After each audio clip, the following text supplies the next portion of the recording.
ওনাকে, দিদা চিনতে পারছো? দিদা বলছে কেডা তুমি? বলছে আমি রাজ। বলছে কোন রাজ? 5 বছর আগে আইছিলে, আবার এখন ভোটের জন্য আয়া পড়ছো। এইটা হচ্ছে সাধারণ মানুষের রিয়াকশন রাজের প্রতি, রাজ চক্রবর্তীর প্রতি। আমরা প্রচার করে যাচ্ছি, হঠাৎ করে বেশ কিছু জেহাদি চিন্তা ভাবনার মানুষজন আমাদেরকে ঘিরে ফেললো একটি মসজিদের সামনে, এবং তাদের মধ্যে বহু এরকম আননোন ফেস, তারা এসে গোটা ঘটনাটার নেতৃত্ব দিচ্ছিল। আমাদের কয়েকজন কার্যকর্তারা আমাকে দেখালেন, তাদের সবার কোমরে বন্দুক গোজা ছিল, সবার কোমরে বন্দুক গোজা ছিল। এবং আমাকে এটা সব থেকে আগে ওখানকারই কিছু স্থানীয় মানুষজন এটাকে লক্ষ্য করায়, কিছু কার্যকর্তারা লক্ষ্য করায়। আমি সেদিনকে ঈশ্বরের কাছে কৃতজ্ঞ যে আমি সেদিনকে বেঁচে ফিরতে পেরেছি। ভোটে জিততে পারবে না বলে তো প্রাণে মারতে হবেই, সেই চক্রান্তই তো রাজ চক্রবর্তী করছে। না, অভিষেক বন্দ্যোপাধ্যায় তো খারাপ লাগবেই। অভিষেক বন্দ্যোপাধ্যায় 2 দিন পরে গ্রেপ্তার হতে পারবে না, তো বুঝতে পারছি যে ট্রেলটা আস্তে আস্তে কোন দিকে যাচ্ছে। ওই কদিন আগে বড় বড় কথা বেজে বলেছে না 4 তারিখের পরে ডিজে বাজাবো না কি বাজাবো, ও ওই বলছে না যতই করো হামলা আবার জিতবে বাংলা, আমি তার সাথে একটা জানি অ্যাডিশন করে বলছি, আগে তুই তোকে নিজেকে সামলা। যতগুলো চোর আছে সব চোরগুলোকে ধরা হবে, এটা মোদিজির সরকার। দীপক ঘোষের বইটা পড়েননি মনে হয়, আবার বলছি দীপক ঘোষের বইটা মনে হয় পড়েননি। দলের বহু এমএলএরা আছে, তাদের দিকে মনে হয় তাকাননি। এই ধরনের ব্যক্তিগত কুৎসার জায়গা দয়া করে করবেন না। মানুষজন কিন্তু আবার দীপক ঘোষের বই নিয়ে নেমে পড়বে। আপনাকে যদি দাঁড় করিয়ে আমি শোনাই হাম্বা রাম্বা এসব যদি আপনি শোনেন, ধরুন দুপুরবেলা 12টার সময় ওরকম প্রবল রোদের তাপ, তার মধ্যে একজন কোনো মানুষ দাঁড়িয়ে বলছে হাম্বা রাম্বা কাম্বা কাম্বা, কেউ একজন বলছে কেমন আছো থ্যাংক ইউ, মা কোথায় ঘেউ ঘেউ, তোমার মাথা ঠিক থাকবে? ভালো, তাও মানুষ ওখানে মাথা নিজের ঠোকে নিয়ে, অন্য আমি হলে তো বাঁশের মধ্যে মাথা ঢুকতাম, ওই প্যান্ডেলের বাঁশগুলোর মধ্যে নিজের মাথা ঢুকতাম। হাসপাতালে এনে রাজ চক্রবর্তী যখন দূরবীন দিয়ে আমাকে দেখতে পাচ্ছে না, তার মানে নিজ্ঞাত চোখের ব্যামো হয়েছে। চোখের ব্যামোটা 4 তারিখে আমি ব্যারাকপুর থেকে বিধায়ক নির্বাচিত হয়ে যাওয়ার পরে, বললাম না বিএন বোস হাসপাতালটাকে সুপার স্পেশালিটি হাসপাতাল বানাবো, ওই হাসপাতালে রাজ চক্রবর্তীর চোখের চিকিৎসা করাবো। পাতাখোর তৃণমূল, নেশাখোর তৃণমূল, সাট্টাখোর তৃণমূল, চোলাইখোর তৃণমূল, চুল্লুখোর তৃণমূল। ওই যে কৌস্তব বাগচিকে আমি দেখছিলাম, বলছি দূরবীন দিয়ে খোঁজা হচ্ছিল, কৌস্তব বাগচি কোথায়, কৌস্তব বাগচি কোথায়। বলছি এতজনের মধ্যে রয়েছেন বলে কি আপনাকে খোঁজা সম্ভব হয়নি? বললাম না বিএন বোস হাসপাতালটাকে সুপার স্পেশালিটি হাসপাতাল বানাবো, ওই হাসপাতালে রাজ চক্রবর্তীর চোখের চিকিৎসা করাবো। ওই হাসপাতালে এনে রাজ চক্রবর্তী যখন দূরবীন দিয়ে আমাকে দেখতে পাচ্ছে না, তার মানে নিজ্ঞাত চোখের ব্যামো হয়েছে। চোখের ব্যামোটা 4 তারিখে আমি ব্যারাকপুর থেকে বিধায়ক নির্বাচিত হয়ে যাওয়ার পরে কয়েক মাসের মধ্যেই ব্যারাকপুরে সুপার স্পেশালিটি হাসপাতাল করব, বিএন বোস হাসপাতালকে। তখন ওই চোখের ডিপার্টমেন্টে, ওই অপথ্যালমোলজি ডিপার্টমেন্টে এনে, এখন ছানি আছে না কি আছে, আমি তো মমতা বন্দ্যোপাধ্যায় নই, আমি ডাক্তার ইঞ্জিনিয়ার উকিল সবটাই একাধারে নই, আমার ডাক্তারি সম্পর্কে জ্ঞান কম, এটুকু বলতে পারি যে চোখের ব্যামো আছে, ওই চোখের ব্যামোটা সারিয়ে দেওয়া হবে। দেখতে পাচ্ছে না, চোখের সমস্যা হচ্ছে, হতেই পারে মানুষের চোখের সমস্যা হতে পারে, দূরবীন নিয়েও দেখতে পাচ্ছে না। রাজ চক্রবর্তীকে বলবো চোখের চশমাটা খুলে দেখুন, রঙিন চশমাটা খুলে বাস্তব দুনিয়ার সাথে যদি মোকাবেলা হয় আপনার, আপনি অনেক কিছু দেখতে পারবেন। কিন্তু আপনার চোখে রঙিন চশমা আছে, আপনি বাস্তবতার সাথে আপনার কোনো সম্পর্ক নেই। কৌস্তব দা, কয়লা কাণ্ডে আইপ্যাকের অন্যতম ডিরেক্টর গ্রেপ্তার, এমনকি প্রতীক জৈনের স্ত্রীকে তলব করা হয়েছে, তার শালককে তলব করা হয়েছে, কি বলবেন? বড় মাথা কি গ্রেপ্তার হবে? যতগুলো চোর আছে সব চোরগুলোকে ধরা হবে, এটা মোদিজির সরকার। দেখুন, একটা গোটা তদন্ত, সেই তদন্ত প্রক্রিয়াকে ঢাকতে মুখ্যমন্ত্রীর আপনি তৎপরতাটা মনে করে দেখুন তো একবার। রাজ্যের মুখ্যমন্ত্রী তিনি গোটা ইনভেস্টিগেশন চলাকালীন ঢুকে গিয়ে ফাইল নিয়ে বেরিয়ে চলে এলেন, তার মানে নিশ্চয়ই ডাল মে কুছ কালা থা। এই ডাল মে ক্যা কালা থা, আমি বলছি ডাল মে ক্যা কালা থা, এটা এখন ইনভেস্টিগেশনে বেরোবে, এবং আমরা আশাবাদী ইডি এবং সিবিআই এই তদন্তের দ্রুত অগ্রগতি করবে এবং দোষী ব্যক্তিদের সাজা দেবে। অভিষেক বন্দ্যোপাধ্যায় করতে উঠছিল, অভিষেক বন্দ্যোপাধ্যায় সরব হয়েছে, ভোটের মুখে কেন গ্রেপ্তার? না, অভিষেক বন্দ্যোপাধ্যায় তো খারাপ লাগবেই। অভিষেক বন্দ্যোপাধ্যায় 2 দিন পরে গ্রেপ্তার হতে পারবে না, তো বুঝতে পারছি যে ট্রেলটা আস্তে আস্তে কোন দিকে যাচ্ছে। ওই কদিন আগে বড় বড় কথা বেজে বলেছে না 4 তারিখের পরে ডিজে বাজাবো না কি বাজাবো, ও ওই বলছে না যতই করো হামলা আবার জিতবে বাংলা, আমি তার সাথে একটা জানি অ্যাডিশন করে বলছি, আগে তুই তোকে নিজেকে সামলা। যতই করো হামলা আবার জিতবে বাংলা, নিশ্চয়ই যতই করো হামলা আবার জিতবে বাংলা, আগে তুই নিজেকে সামলা। 294টাতে প্রধানমন্ত্রীও প্রার্থী বলেছেন, মুখ্যমন্ত্রী বলছেন বহিরাগত আবার কি প্রার্থী, উনি তো এই রাজ্যের নয়, উনি প্রধানমন্ত্রীর দপ্তর থেকে পদত্যাগ করুন, তারপরে এসে এখানে দাঁড়ান। মুখ্যমন্ত্রীও বুঝতে পারছেন যে 2026-এর 4ঠা মের পর তাকে বিরোধী বেঞ্চে বসতে হবে।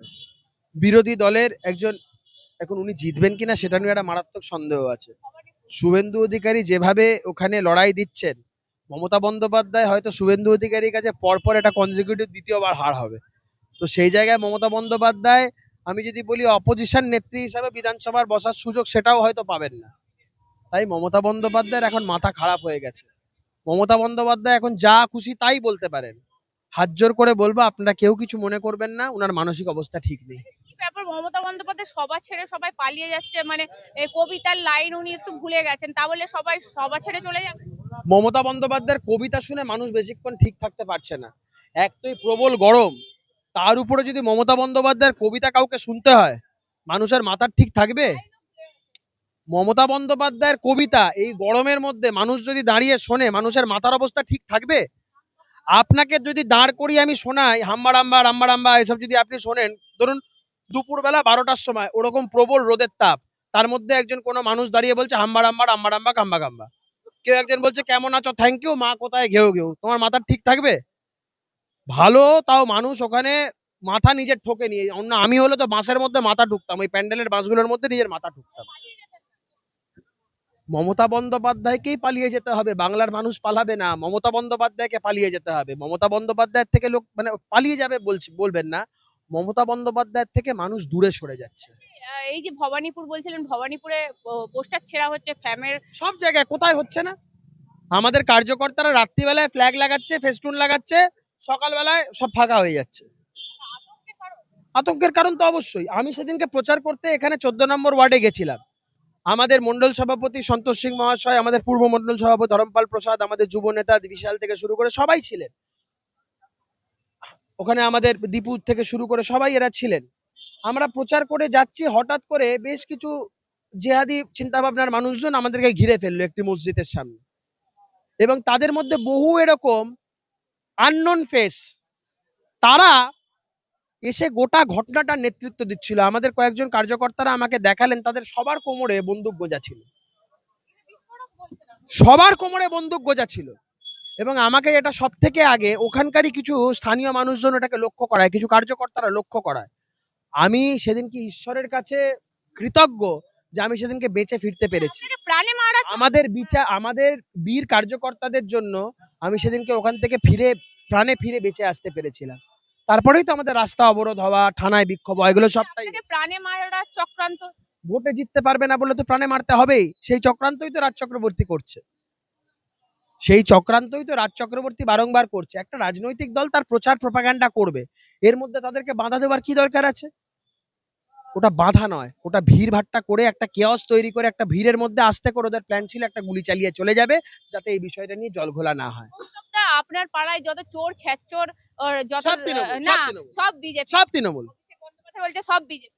মানুষকে গিয়ে ছ্যাচোর যত পাতাখোর পাড়ায় পাড়ায়, গোটা পাড়ার লোককে জিজ্ঞেস করুন, এলাকার লোককে জিজ্ঞেস করুন, পাতাখোর তৃণমূল, নেশাখোর তৃণমূল, সাট্টাখোর তৃণমূল, চোলাইখোর তৃণমূল, চুল্লুখোর তৃণমূল।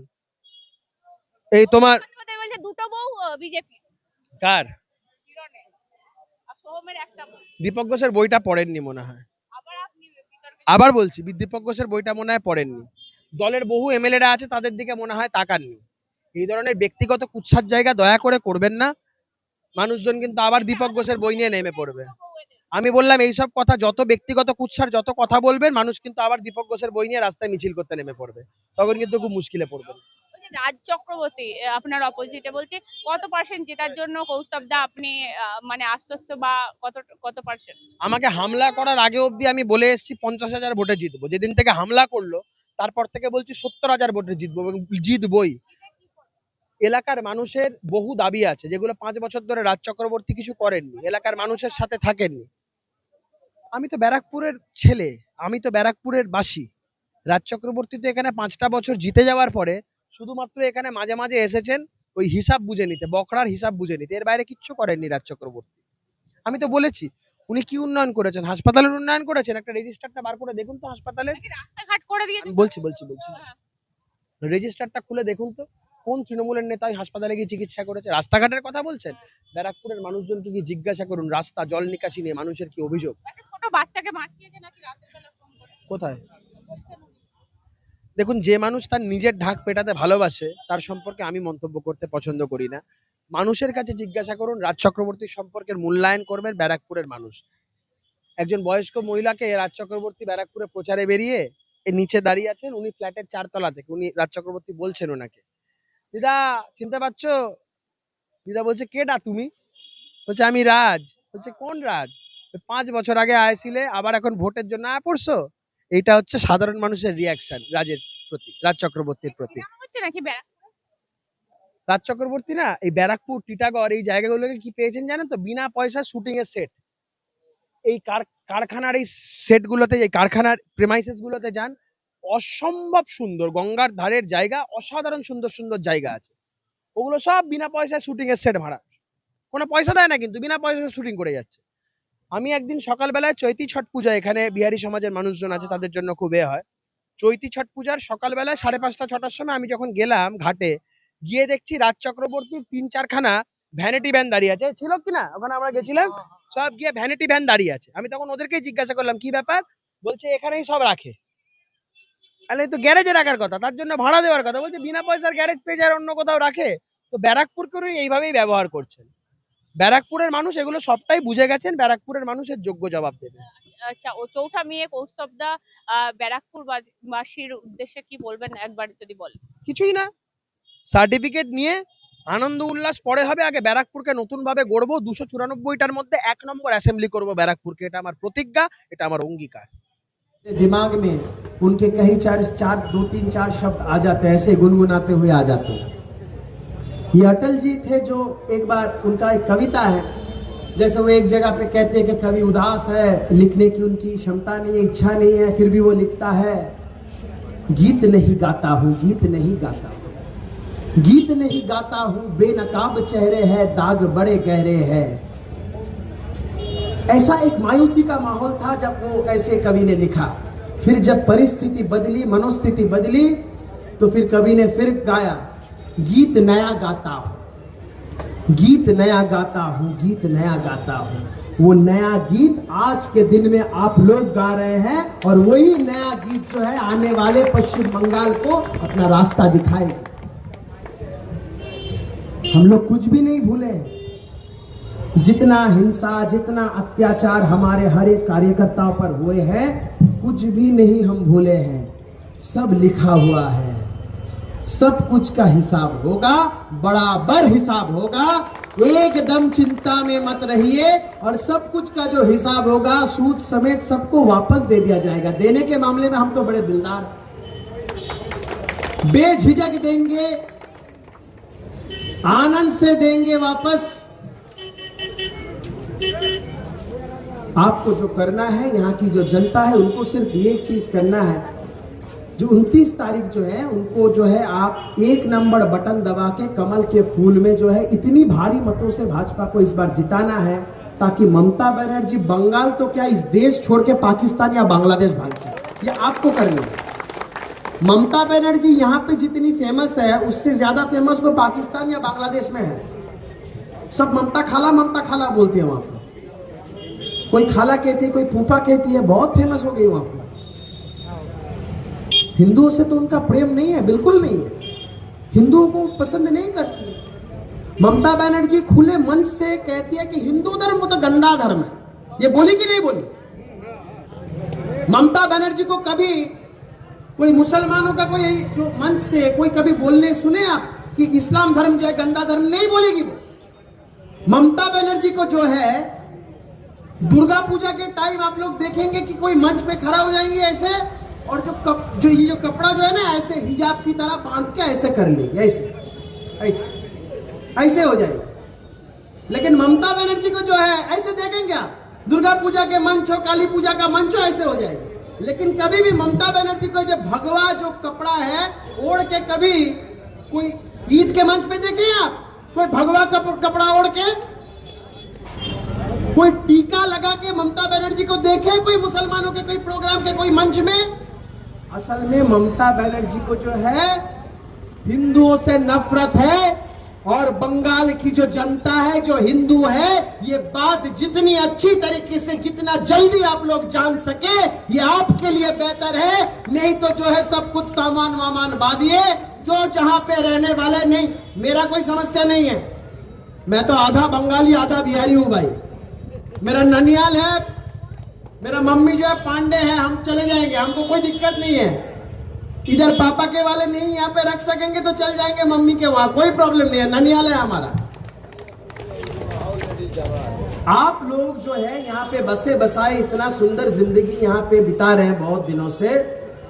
ये जगह आपको कोई छुड़वा नहीं सकेगा जब तक भारतीय जनता पार्टी आपके साथ है, और आपको भी भारतीय जनता पार्टी के साथ उसी मजबूती के साथ खड़ा होना है। देखिए, मैं जो है बैरकपुर से, ये मेरा जन्म हुआ बैरकपुर में बड़ा हुआ, पढ़ाई लिखाई सब कुछ बैरकपुर में था। बैरकपुर को जो है मैं छोटा जाता तब से, एक हमारे स्कूल में हम जब पढ़ते थे कि भारतवर्ष, ये हमारा जो कॉन्स्टिट्यूएंसी है, एक कॉन्स्टिट्यूएंट असेंबली हुआ करता था 1947 के पहले, उसको मिनी इंडिया कहा जाता था। क्यों कहा जाता था? क्योंकि जो पार्लियामेंट आप लोग देखते हैं उसमें बहुत सारे भाषाभाषी लोग, धर्म के लोग, जात पात के लोग सभी एक साथ मिलजुल के रहते हैं। तब जब मैं बहुत छोटा था तो एक बार मुझे क्लास में पूछा गया था कि आप मिनी इंडिया का क्या मतलब समझते हो? मैं कहता कि बैरकपुर को मैं मिनी इंडिया के तौर पे मानता हूँ। वो हैरान हो गया, तो असल में तो है ही, ये तो बैरकपुर ही है वो जो मिनी इंडिया है। আমি যখন ব্যারাকপুরে থাকি ভোট চাইতে গিয়ে বলি, নমস্কার আমি কৌস্তব বাগচি, আমাকে ভোটে জেতান। আমি টিটাগড়ে আসলে আমাকে বলতে হয় এ কাকি हमका ভোট দেবে के बा। যখন মাদ্রাসি লাইনে ঢুকি, এই বাট্টিদা বসে আছে, তারপরে আমাদের বিশওয়ালদা বসে আছে, আমাকে শিখিয়েছে মোটামুটি একটু একটু একটু একটু করে। আমাকে মাদ্রাসি লাইনে, তেলেগু লাইনে ঢুকলে আমাকে বলতে হয় ন্যানু কৌস্তব বাগচি, বিজেপি অভ্যর্থী, বিজেপি की গার্লফ্রেন্ড চান্ডি। এটাই তো আমাদের ব্যারাকপুর, এটাই তো আমাদের মিনি ইন্ডিয়া। আরে আমরা ব্যারাকপুরের ছেলে, আমরা কোনো বাইরে থেকে আমদানি করা লোক নই। কোন লিফট দিয়ে উঠিনি, শুভেন্দুদা একবার বলেছিল না, লিফটে করেও উঠিনি, প্যারাশুট দিয়েও নামিনি, সিঁড়ি ভাঙতে ভাঙতে ভাঙতে ভাঙতে সমস্ত ধাপ পেরিয়েছি। আমি গর্ববোধ করি আমি ব্যারাকপুরের ছেলে, মুঝে इस बात से गर्व है। मैं बैरकपुर के लिए कुछ करना चाहता हूं, बहुत सपना है बैरकपुर को लेके। ये जब सुबह देखते हैं ना, दोपहर को, सुबह को, सब कुछ हमारे एज ग्रुप के होंगे, कुछ हमारे से छोटे होंगे। जब दोपहर को आवारागर्दी करते हैं ना हम, ये चीज एकदम दिमाग में मेरा ये बैठ गया है। जिस दिन विधायक बनेंगे, लिस्ट बनाएंगे, जिस दिन को भी सुबह आवारागर्दी करते देखेंगे, गाल कॉलर पकड़ के बोलेंगे चलो नौकरी पे लगो, वही काम करना है। जितने मम्मी पापा इस इलाके के हैं जो परेशान है, बेटा कुछ काम नहीं करता, धंधा नहीं करता, नौकरी नहीं मिलता, लिस्ट बना के रखिए। 4 मई के बाद भाजपा की जब सरकार बनेगी और आपके सहयोग से अगर मैं यहाँ का विधायक बन गया, वो लिस्ट मेरे पास आइए, या तो संतोष जी, या तो ओम प्रकाश जी, या तो विशाल जी, या तो धर्मपाल जी, या तो राजेंद्र जी, सभी के पास लिस्ट देके जाइए। एक एक नाम के पास टिक मारेंगे और कॉलर पकड़ेंगे, बोलेंगे चलो काम पे लगो। यही काम भाजपा करेगी। कोई युवा पीढ़ी को घर पे बैठने नहीं देंगे, आवारागर्दी करने नहीं देंगे।